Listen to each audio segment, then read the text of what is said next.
प्रिय छात्रों, निबंधों के क्रम में अब आइए जो दूसरा निबंध है अध्ययन, उसके बारे में आज चर्चा करेंगे। इस निबंध के लेखक हैं आचार्य रामचंद्र शुक्ल जी। तो आइए सबसे पहले लेखक परिचय के बारे में कुछ जानते हैं।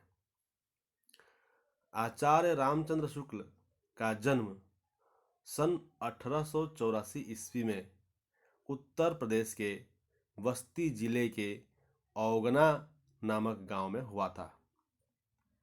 उन्होंने हिंदी शब्द सागर और नागरी प्रचारणी पत्रिका का संपादन किया था। बनारस हिंदू विश्वविद्यालय में वे हिंदी विभाग के अध्यापक रहे। आगे चलकर विभागाध्यक्ष भी बने। 1941 में हृदय गति बंद हो जाने से उनका देहावसान हो गया। शुक्ल जी एक श्रेष्ठ समीक्षक, निबंधकार, अनुवादक तथा साहित्य के इतिहासकार थे। आधुनिक हिंदी आलोचना को उन्होंने सुव्यवस्थित बनाया। प्रमुख कृतियाँ चिंतामणि, जायसी ग्रंथावली, त्रिवेणी, महाकवि सूरदास, गोस्वामी तुलसीदास, हिंदी साहित्य का इतिहास, रस मीमांसा आदि उनके प्रसिद्ध ग्रंथ हैं।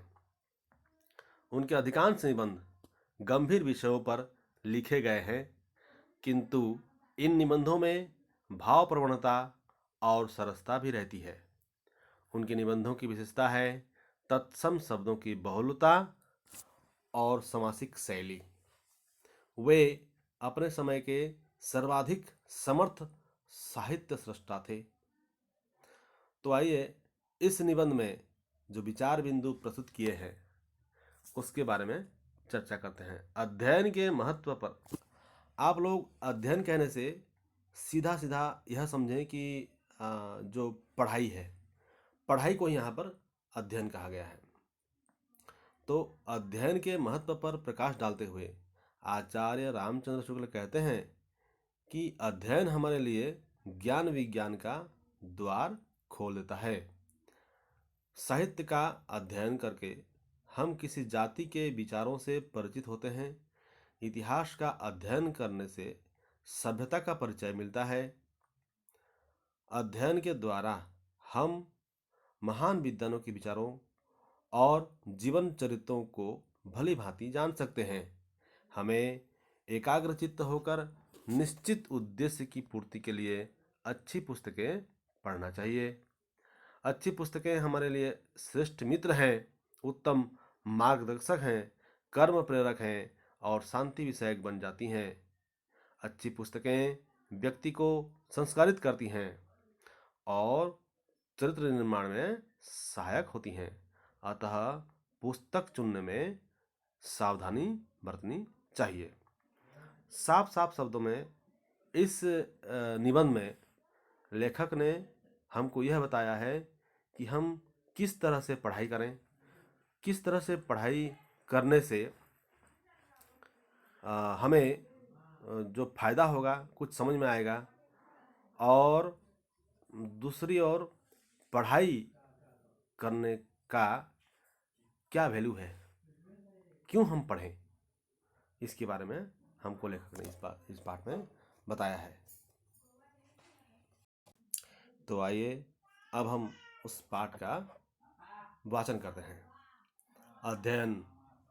अध्ययन ज्ञान वृद्धि और आनंद प्राप्ति का एक साधन है। रामचंद्र शुक्ल जब भी कुछ लिखते हैं तो सबसे पहली पंक्ति उनका महत्वपूर्ण होता है। उसी पंक्ति में जो आगे लिखने जा रहे हैं उसके बारे में हमें डिटेल बताने की कोशिश करते हैं। तो यहाँ पर भी जो पहली पंक्ति है वहाँ वे लिखते हैं, अध्ययन ज्ञान वृद्धि और आनंद प्राप्ति का एक साधन है। यह आत्म संस्कार के विधान का एक अंग भी है। किसी जाति के साहित्य में गति प्राप्त करने का और कोई द्वार नहीं है। किसी जाति के भाव और विचार साहित्य में ही संचित रहते हैं तथा उसी में उसकी उन्नति का क्रम लेखा रहता है। मनुष्य जाति के सुख और कल्याण के विषय में संसार के प्रतिभा संपन्न लोगों ने जो सिद्धांत स्थिर किए हैं उन्हें जानने का साधन स्वाध्याय है। तो यहाँ पर एक शब्द आया स्वाध्याय। स्वाध्याय का अर्थ है अपने आप अध्ययन करना। किसी दूसरे के पढ़ाने से भी हम पढ़ सकते हैं, किसी दूसरे के मार्गदर्शन से हम पढ़ते हैं, और जो दूसरा होता है वो है स्वाध्याय। स्वाध्याय कहने से खुद पढ़ना। इससे क्या फायदा होता है? तो यहाँ लिखते हैं लेखक कि जो मनुष्य जाति के सुख और कल्याण के विषय में संसार के प्रतिभा संपन्न लोगों ने जो सिद्धांत स्थिर किए हैं, मतलब महान महान लेखकों के चिंता धारा, उनकी सोच को हम जान सकते हैं स्वाध्याय करने से। और यहाँ पर लिखा है कि किसी जाति के साहित्य में गति प्राप्त करने का और कोई द्वार नहीं है। यह आत्म संस्कार के विधान का एक अंग। हम अपने आप पढ़ाई करके हम अपने आप को सुधार सकते हैं, बहुत सारी जानकारी प्राप्त कर सकते हैं, और महान विद्वान लोगों के जो विचार है उसको हम जान सकते हैं। फिर नीचे लेखक कहता है जो पढ़ता नहीं उसे इसकी खबर ही नहीं रहती कि मनुष्य की ज्ञान परंपरा किस सीमा तक पहुंच चुकी है। जो इंसान पढ़ाई नहीं करता उसे यह पता नहीं होता कि इंसान आज कहाँ तक चला गया, विज्ञान ने कहाँ तक उन्नति की। और विभिन्न दिशाओं में अगर हम ज्ञान अर्जन करना चाहें तो उसका एकमात्र तरीका है स्वाध्याय। फिर कहते हैं लेखक जो पढ़ता नहीं उसे इसकी खबर ही नहीं रहती कि मनुष्य की ज्ञान परंपरा किस सीमा तक पहुंच चुकी है। वह अंधकार में गिरता रहता है, टेढ़ी मेढ़ी पगडंडियों में भटकता फिरता है, और यह जानता ही नहीं कि मनुष्य के श्रम से एक प्रशस्त मार्ग तैयार हो चुका है। इसका सीधा सीधा मतलब है कि जो इंसान पढ़ाई नहीं करता, जो इंसान पढ़ता नहीं, वह अज्ञान के अंधकार में गिरा रहता है और टेढ़ी मेढ़ी पगडंडियों में भटकता रहता है। पगडंडी कहने से पैदल चलने वाली जो छोटी पतली सी गली जैसे गली होती है, मतलब एक छोटा रास्ता जो जिसमें सिर्फ पैदल चला जाए। खेत खलिहान में पैदल चलते हुए जब इंसान चलता है तो उसी रास्ते में एक छोटा सा रास्ता बन जाता है, उसी को पगडंडी कहा गया है। और जो इंसान पढ़ता नहीं है वह अंधकार, अज्ञान के अंधकार में गिरा रहता है और छोटी मोटी पगडंडियों में, टेढ़ी मेढ़ी पगडंडियों में भटकता फिरता है। उसे यह पता ही नहीं होता कि मनुष्य अपने श्रम से एक प्रशस्त मार्ग मतलब एक बहुत चौड़ा रास्ता तैयार कर चुका है, जिसमें सब कोई जाना आना करते हैं, लेकिन उसको उस रास्ते के बारे में कुछ पता ही नहीं होता। तो इसका मतलब यह हुआ गया कि जो इंसान पढ़ता नहीं उससे मनुष्य की ज्ञान परंपरा कहाँ तक पहुंची उसके बारे में कोई जानकारी नहीं होती।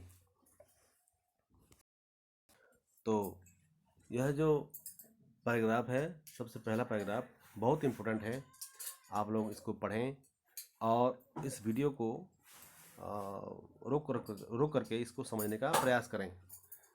यहाँ से जो पंक्ति चिन्हित किया गया है, यह सप्रसंग व्याख्या करने के लिए परीक्षा में प्राय प्रश्न आता है, इसलिए आप लोग इसको ध्यान से पढ़ें। और इसके आगे का जो पैराग्राफ है उसको हम लोग नेक्स्ट वीडियो में देखेंगे। धन्यवाद।